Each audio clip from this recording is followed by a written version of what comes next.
여러분 안녕하십니까? 코로나19 통합 뉴스룸 2시 뉴스입니다. 오늘 국내 코로나19 신규 확진자가 109명 발생했습니다. 지난달 14일 이후 가장 적은 숫자지만 중증 환자와 사망자가 줄지 않아 아직 안심하긴 이른데요. 먼저 재난방송센터 연결해서 코로나19 현황 자세히 살펴봅니다. 이정훈 기자, 먼저 오늘 오전에 발표된 현황부터 정리해 주시죠. 네, 오늘 0시 기준 국내 코로나19 신규 확진자는 109명입니다. 이 가운데 국내 발생은 98명으로 이틀째 100명 아래입니다.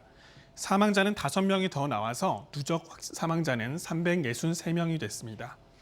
오늘 신규 확진자는 지난달 14일 이후 가장 적었는데요.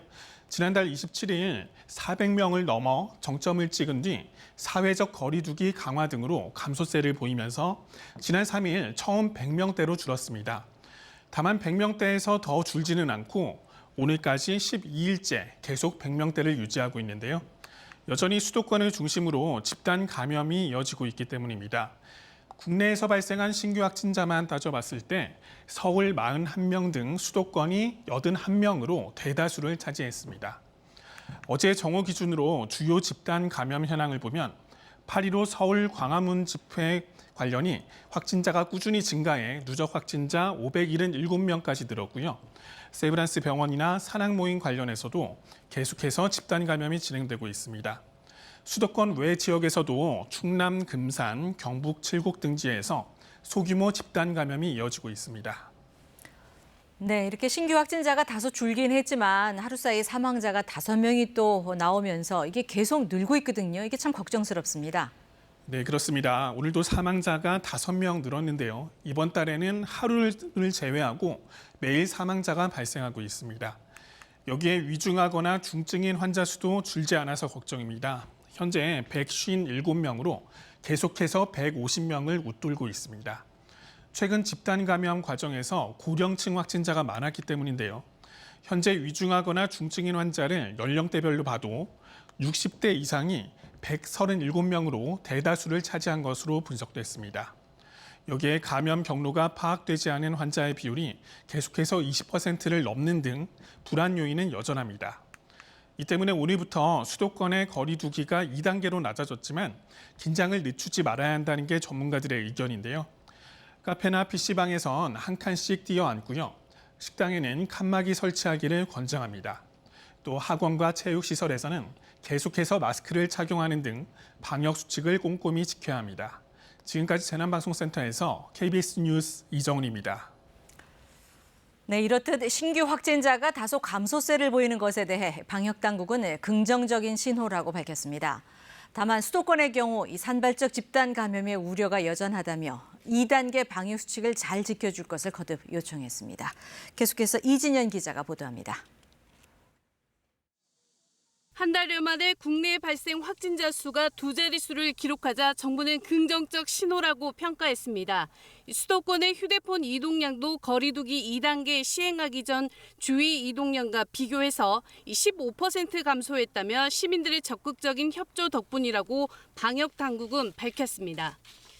소상공인을 비롯한 국민들께서 생계의 어려움과 생활의 불편을 감내하며 동참해 주신 성과입니다.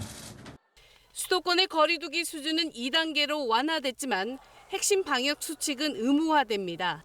저녁 9시 이후 음식점 매장 내에서 음식과 음료 섭취를 할 수는 있지만 일정 규모 이상의 음식점은 출입자 명부 작성이 의무화되고 이 테이블 간 2m 간격 유지를 준수해야 합니다. 이 프랜차이즈 커피 전문점과 제과 제빵점, 아이스크림과 빙수점의 경우에도 매장 내에서 음식과 음료를 먹을 수는 있지만 좌석 한 칸 띄어 앉기나 테이블 띄어 앉기를 통해 실내 인원을 제한하도록 했습니다. 300인 미만의 학원과 독서실, 스터디 카페와 직업훈련기관, 실내 체육시설도 다시 운영되지만 마스크 착용과 거리 두기 등은 지켜야 합니다. 전국의 PC방은 고위험시설에서 해제되지만 미성년자는 출입이 금지되고 좌석은 뛰어 앉아야 하고 음식 섭취는 금지됩니다. 치명률이 높은 병원과 요양시설에 대한 방역은 더욱 강화되고 실내 50인, 실외 100인 이상의 집합과 모임 행사는 금지됩니다. 클럽과 유흥주점, 방문 판매업 등 11종의 고위험 시설에 대한 집합 금지도 유지됩니다. 한편 방역당국은 추석 연휴부터 한글날까지 28일부터 2주간을 특별 방역 기간으로 지정해 구체적인 대응책을 마련할 예정입니다. 방역당국은 또 오는 16일 치러지는 대학 수학능력시험 모의평가가 대규모 시험인 만큼 철저한 방역관리 대책을 마련하겠다고 밝혔습니다. KBS 뉴스 이진현입니다.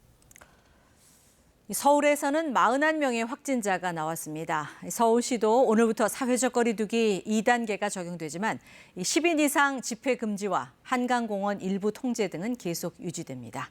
서울시의 코로나19 상황 구경하 기자가 보도합니다. 지난 2주간 1,000만 시민 멈춤 주간을 운영했던 서울시는 오늘부터 27일까지 사회적 거리두기 2단계를 시행합니다. 2단계 전환에 따라 PC방과 프랜차이즈형 커피 전문점, 제과 제빵점, 민간 체육시설, 10인 이상 300인 미만 중소학원에 내려졌던 집합 금지가 집합 제한으로 완화됐습니다.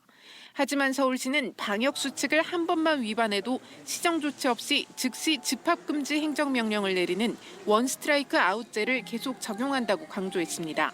특히 서울 2,700여 곳의 PC방에는 기존 집합 제한 대상 방역 수칙에 더해 19세 미만 미성년자 출입 금지, 음식 섭취 금지, 흡연실 운영 금지 등 방역 수칙 준수 의무가 추가로 부과됐습니다. 또 3단계 조치에 해당하는 서울 전역 10인 이상 집회 전면 금지도 다음 달 11일까지 연장됐습니다. 서울시는 추석과 한글날 연휴가 방역의 중대기로라면서 이 기간 신고된 40만 명 규모의 117건의 집회에 대해 금지 통보했다고 밝혔습니다. 이 밖에 여의도, 반포, 뚝섬 한강공원 일부 구간 통제는 당분간 유지되고 마스크 착용 의무화도 계속 시행됩니다.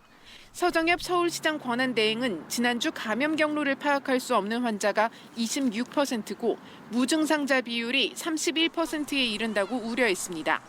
그러면서 자영업자들의 생존권을 고려해 강제적인 거리 두기가 완화됐지만 시민들이 더 강력한 자발적 방역을 해달라고 호소했습니다. 서울의 코로나19 확진자는 오늘 0시를 기준으로 41명이 늘어난 4,700여 명입니다. KBS 뉴스 구경합니다.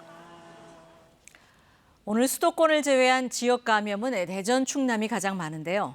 집단 감염이 발생한 충남 청양의 김치 공장에서 추가 확진자가 또 나왔습니다. 보령과 예산에서도 가족과 지인 4명이 한꺼번에 확진돼 감염 경로를 조사 중인데요. 현장 취재기자 연결하겠습니다. 조정아 기자, 지난 2일 청양의 김치 공장에서 첫 확진자가 나온 이후에 오늘 몇 명이 더 나왔습니까? 네, 어젯밤부터 오늘 오전까지 충남 청양 김치공장 직원 3명이 추가로 확진 판정을 받았습니다. 이들은 지난 2일 1차 검사 때 음성 판정을 받고 자가격리에 들어갔다가 격리 해제를 앞두고 한 검사에서 양성 판정을 받았습니다. 청양에서는 지난 2일 네팔 국적의 20대 직원이 처음 확진된 이후 직원과 가족을 중심으로 집단 감염이 발생했고 이번에 3명이 추가되면서 관련 확진자는 모두 29명으로 늘었습니다. 이들과 함께 검사를 받은 직원 등 84명은 음성 판정을 받았습니다. 청양 김치공장과 관련해서는 여전히 최초 전파자와 감염 경로가 확인되지 않았습니다. 이 밖에 밤사이 대전 건강식품설명회와 관련해 가족이 확진 판정을 받아 자가격리를 하던 10대가 양성 판정을 받았습니다. 코로나19 확진자 11명이 발생해 코호트 격리된 충남 금산의 한 요양원에서도 입소자 1명이 추가로 양성 판정을 받았습니다. 또 보령에서는 어제 오전 확진된 50대 여성에 이어 가족과 지인 등 2명이 확진됐고 이들과 함께 식사한 예산 60대도 추가로 확진됐는데 이들 4명의 감염 경로는 아직 확인되지 않았습니다. 이렇게 지난 밤사이 추가된 대전 충남 지역 확진자는 8명으로 모두 기존 확진자의 접촉자로 분류돼 검사를 받던 중 확진 판정을 받았습니다. 지금까지 KBS 뉴스 조정아입니다. 전 세계 코로나19 확진자가 2,900만 명을 넘어서고 하루 신규 확진자는 31만 명에 육박해 가장 많았습니다.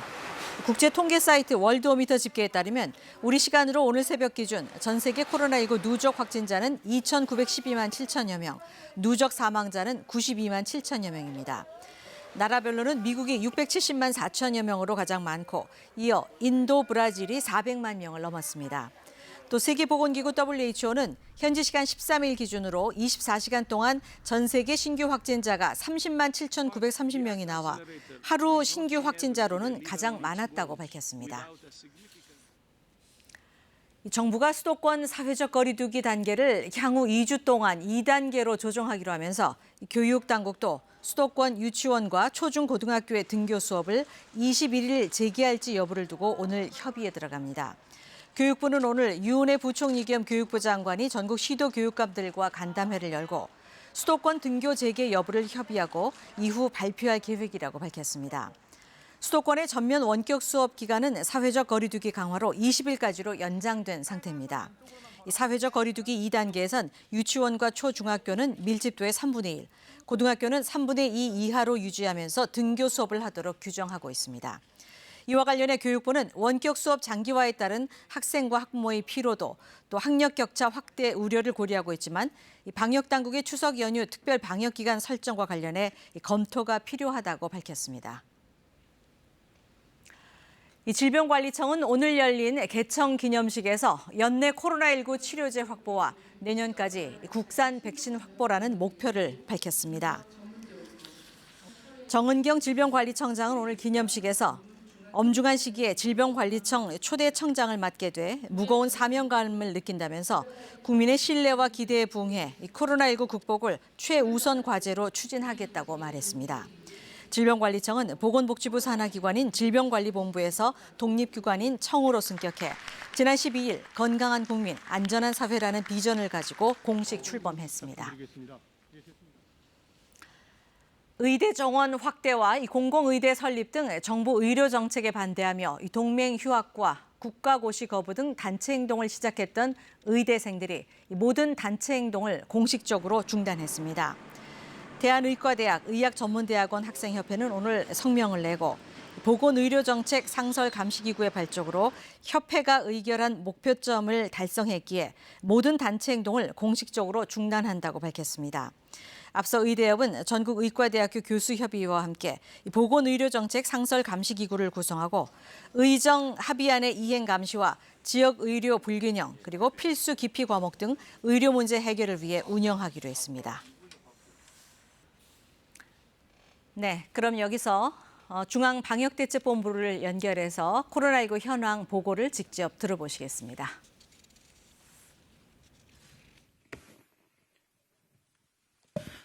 네, 코로나 바이러스 감염증 19 국내 발생 현황을 말씀드리겠습니다.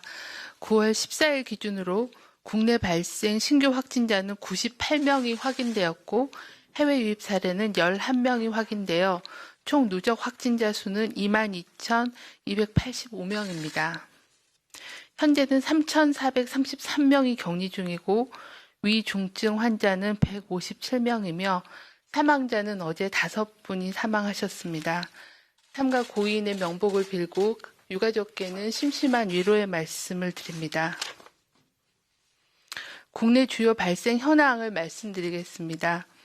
8.15 서울 도심 집회와 관련하여 조사 중인 2명이 추가 확진되어 현재까지 누적 확진자는 총 579명입니다. 경기도 부천시의 TR 이노베이션 사라퀸 방문 판매업과 관련하여 접촉자 조사 중에 사라퀸에서 2명이 추가로 확진되어 현재까지 누적 확진자는 총 16명입니다. 해당 업체에 대한 역학조사 결과 확진자들이 협력업체인 오케이비트와 트리피와 교류한 것과 또 업체 직원 이외에 다수의 방문자들이 있는 것이 확인이 되어 8월 29일부터 9월 11일 사이에 해당 업체 TR 이노베이션, 사라퀸, 오케이비트, 트리피를 한 곳이라도 방문한 분들은 의심 증상이 있는 경우에는 가까운 보건소를 방문하여 검사를 받아주실 것을 당부드립니다. 경북 칠곡군의 산양삼 사업 설명회와 관련하여 접촉자 조사 중에 3명이 추가 확진되어 현재까지 누적 확진자는 총 16명입니다. 다음은 해외 유입 사례에 대해서 말씀드리겠습니다. 어제는 11명이 확진되었고 검역 단계에서 5명, 입국 후 지역사회에서 자가 격리 중에 6명이 확인이 되었으며 외국인은 11명이었습니다. 해외 유입 국가는 우즈베키스탄이 6명으로 많았고 필리핀 2명, 인도, 카타르, 미얀마 각 1명씩이었습니다. 지난 일주간의 그 방역관리 상황과 위험 요인에 대해서 설명드리도록 하겠습니다. 국내 발생 신규 환자는 지난 일주간은 134.6명으로 직전 일주에 비해서는 83.8명이 감소하였습니다. 수도권의 경우에는 지난 일주간에는 98.9명 정도가 발생해서 직전 일주에 비해서는 63.2명이 감소한 상황입니다. 해외 유입 신규 환자는 지난 일주간에는 이들 평균 14.7명 정도로 약간 증가한 상황입니다. 연령별로는 20, 30대의 비중이 22.1%로 약간 감소하였고 60대 이상의 비중은 38.1%로 약 5% 가까이 증가하였습니다. 최근 2주간 격리 중인 환자는 1,227명이 감소해서 현재는 3,433명이 격리 중에 있습니다. 격리 중인 확진자의 연령 분포를 보면 60대 이상이 거의 40%에 가까운 1,300여 명이었고 60대 이상의 격리 중인 환자 중에는 위중증증 환자가 137명으로 전체 확진자의 10% 정도가 위중증증 환자로 관리되고 있는 상황입니다. 고령자들께서는 각별한 주의가 필요한 상황입니다. 최근 2주간 감염 경로를 보면 확진자하고의 접촉이 33.5%, 국내 집단 발생하고 관련된 경우가 30%, 그리고 조사가 진행 중인 경우가 23.5%를 보이고 있습니다. 지난 2주간의 주요한 전파 경로를 살펴보면 아직까지도 종교시설, 의료기관 및 요양시설, 그리고 방문 판매 및 각종 설명회, 그리고 다중이용시설 등 다양한 집단에서의 집단 감염 발생이 지속되고 있는 상황입니다. 코로나19 감염 예방을 위해서는 최근에 집단 발생이 일어나고 있는 그런 각종 시설에 대한 주의를 지키는 게 필요한 상황입니다. 먼저 종교시설에 대해서는 정규 종교 행사를 포함한 모든 종교 행사는 비대면으로 실시해 주시고 이외의 모든 대면 모임과 행사 그리고 단체 식사는 하지 말아 주실 것을 요청드립니다. 감염 시 중증으로 이어질 가능성이 있는 높은 고령층들이 주로 이용하는 의료기관 및 요양시설에서는 입출입자 통제를 철저히 하고 종사자의 경우에는 다중이용 시설의 방문이나 사적인 모임 참석을 자제해 주시고 유증상 시에는 신속하게 검사를 시행해 주시기를 바라며 마스크 착용 등 방역 수칙을 더욱 철저히 준수해 주실 것을 당부드립니다.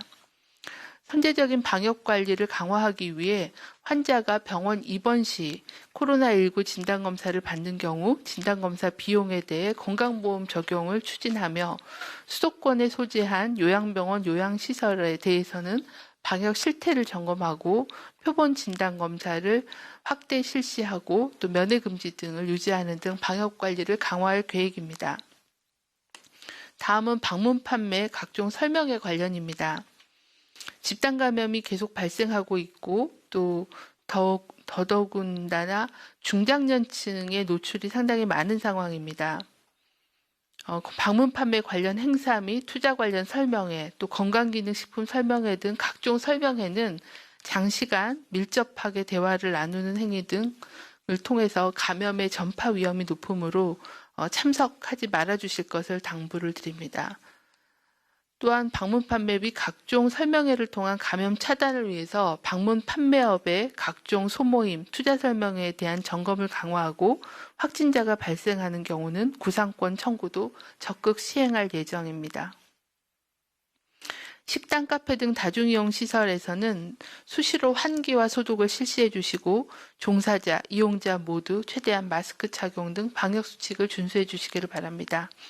일반 국민들께서도 불효불급한 외출, 모임, 행사, 여행 등은 연기하거나 취소해 주시기를 요청드리고 외출할 경우에는 반드시 마스크 착용, 2m 거리두기, 손 씻기 등 방역 수칙을 준수해 주실 것을 거듭 당부드립니다. 다음은 국민건강영양조사에 대한 항체가 조사 결과에 대해서 설명드리겠습니다. 국민건강영양조사 2차분의 자녀 혈청 1,440건에 대해서 항체 및 중화항체 검사를 실시한 결과 1건이 양성으로 확인되었습니다. 참고로 지난 1차분에 대한 1,555건에 대한 검사 결과에는 양성으로 확인된 검천은 없었습니다. 참고로 2차분의 검사에 대해서는 6월 10일부터 8월 13일 사이에 검체가 채취되었다는 말씀을 드립니다. 이와 관련하여 전문가 자문회의 결과 2차분 조사 결과는 검체 수집 시기가 8월 14일 이전이므로 8월 중순 이후에 현재의 유행 상황을 설명하기에는 제한적이다라는 지적이 있으셨고, 해외 사례에 비해서는 양성률이 낮은 것은 6월부터 8월 초까지의 국내 확진자가 적었던 것의 영향으로, 이는 국민들이 자발적인 사회적 거리두기를 적극 참여하시고 생활방역을 위해 노력한 결과가 나타난 것으로 사료된다는 그런 의견들을 주셨습니다.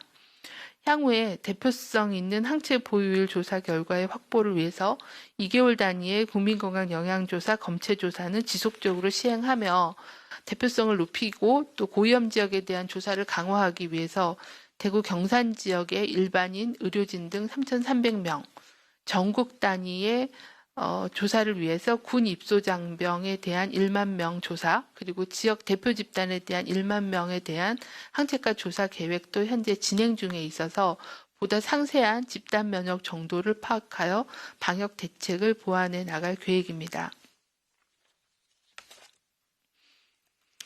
오늘부터 수도권에 강화된 2단계 사회적 거리두기를 일부 시설별 조치사항을 조정하여 9월 27일까지 2단계를 적용할 계획입니다. 8월 중순부터 시작된 수도권 유행이 국민들의 노력으로 대규모로 확산되지 않고 지속적으로 감소 추세에 있습니다. 한때 하루 300명이 넘었던 수도권 유행이 100명 이내로 감소하였습니다. 이는 국민 여러분들께서 생업의 어려움과 일상의 불편함을 견디고 거리두기에 적극 힘써주신 결과라고 생각합니다. 한마음으로 함께 해주신 국민 여러분께 진심으로 감사 말씀드립니다. 그러나 아직은 안심할 수 있는 상황은 아닙니다.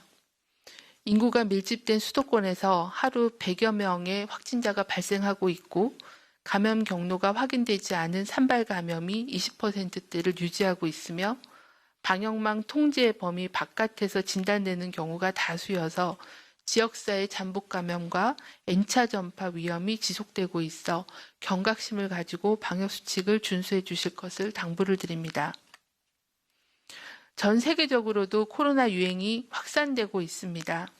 하루 신규 확진자가 31만 명으로 기록을 갱신하고 있고, 유럽은 대규모의 재유행으로 봉쇄 정책을 강화하는 국가가 날로 늘어나고 있는 상황입니다. 많은 나라가 코로나 극복을 위해 방역과 일상, 경제의 균형점을 찾는 데 어려움을 겪고 있는 상황이 계속되고 있습니다. 우리나라도 시급한 과제인 수도권의 유행 규모를 더 빠르게 억제해야 되고, 또 다가올 추석 연휴의 유행 관리, 또 동절기의 인플루엔자 유행 예방과 코로나 동시 감염의 차단이라는 커다란 숙제이자 또 고비를 앞두고 있는 상황입니다. 지금의 사회적 거리두기를 경각심을 가지고 실천해야 우리의 방역과 의료 시스템이 감당 가능한 수준으로 유행을 통제할 수가 있습니다. 우리는 이미 지난 9개월간의 유행 경험을 통해서 코로나19를 어떻게 하면 예방할 수 있고 어떻게 하면 통제할 수 있는지에 대한 방법을 어느 정도 알고 있습니다. 문제는 일상 속에서 실천하는 것이며, 코로나 시대에 나와 공동체의 피해를 최소화하겠다는 인식의 전환이라고 생각합니다. 코로나의 장기전에 대응하기 위해 각 개인들은 마스크 착용, 손 씻기, 3밀 환경 피하고 거리두기 등 건강한 습관을 몸에 익혀야 하고, 각 사업장, 업종별로는 사업장이 폐쇄되지 않고 계속 운영될 수 있도록 새로운 운영 방식과 또 방역 환경을 개선해 나가는 것이 필요합니다. 방역 당국은 물론 중앙정부와 지자체도 장기전에 대비해 국민들 그리고 기업과 소상공인들이 지속 가능한 생활 방역의 실천력을 높일 수 있도록 제도 개선과 지원에 총력을 다하겠습니다. 네, 지금부터 기자님들 질문에 답변 드리는 시간 갖겠습니다. 네, 정은경 질병관리청장의 코로나19 현황 보고 직접 들으셨습니다. 다음 소식입니다. 이 코로나19로 자가격리해야 할 사람들이 격리 장소를 벗어나는 사례가 잇따르고 있습니다. 심지어 시도 경계를 벗어나 100km 넘게 떨어진 곳까지 이동하기도 하는데요. 왜 이런 일이 벌어지는지 임서영 기자가 짚어봤습니다. 경기도 가평의 한 펜션. 지난달 하순 강원도 원주에 있어야 할 자가격리자가 방문한 곳입니다. 거리가 120km나 떨어져 있습니다. 안전보호 앱 설치를 거부한 데다 휴대전화도 꺼놔 격리자 위치를 찾기까지 사흘이 걸렸습니다. 두들겨도 그런 사람 없다고만 그러니까 다시 경찰을 부른 거예요. 주위에 계신 분들이 무슨 일이냐고 저한테 막 물어봐서. 현재 해외에서의 입국자만 안전보호 앱 설치 의무가 있고 국내에서 자가격리된 이들은 당사자 동의를 받아야 합니다. 휴대전화가 없거나 구형을 써 앱 사용이 불가능한 경우도 있습니다. 그러다 보니 앱을 설치하지 않은 자가격리자가 전체의 5%에서 6% 정도에 이릅니다. 거부하면 저희가 그걸 강제하거나 할 수 있는 권한이 없거든요. 그러다 보니까 경찰의 협조가 없으면 저희가 현실적으로 나가서 이 사람이 본인 여부 확인하는 것까지도 굉장히 시간이 걸려요. 일부 시군에선 임대 전화기도 나눠주고 있지만 역부족입니다. 지금 현재 6개 시군에서 한 52대를 좀 운영 중에 있기 때문에 만약에 이게 부족하다 그런다면 저희가 적극 검토해서 보급할 수 있도록 하도록 하겠습니다. 정부는 자가격리자의 안전보호 앱 설치를 의무화하도록 관련법 개정을 추진하고 있습니다. KBS 뉴스 임서영입니다. 현재 제주와 전남 남해안, 경기 북부 지역엔 약하게 비가 내리고 있습니다. 남해상으로 비구름이 지나면서 오후에도 제주도에는 10에서 50, 전남 남부 지역엔 5에서 20mm의 비가 내리겠습니다. 북쪽으로도 약한 비구름이 지나면서 경기 북부와 영서 북부 지역엔 산발적으로 빗방울이 떨어지겠습니다. 그 밖에 대부분 지역에서는 가끔 구름만 많겠고 밤부터는 안개가 짙어지겠습니다. 낮 기온은 서울이 25도, 광주 27도, 대구 28도로 남부지방은 어제보다 2, 3도가량 높겠습니다. 바다의 물결은 동해상에서 최고 4m까지 거세게 일겠고 너울성 파도가 밀려올 가능성이 있습니다. 당분간 아침, 저녁으로는 선선하고 한낮에는 25도 안팎까지 오르는 초가을 날씨가 이어지겠습니다. 기상정보였습니다. 코로나19 통합 뉴스룸 2시 뉴스를 마칩니다. 시청해주신 여러분 고맙습니다.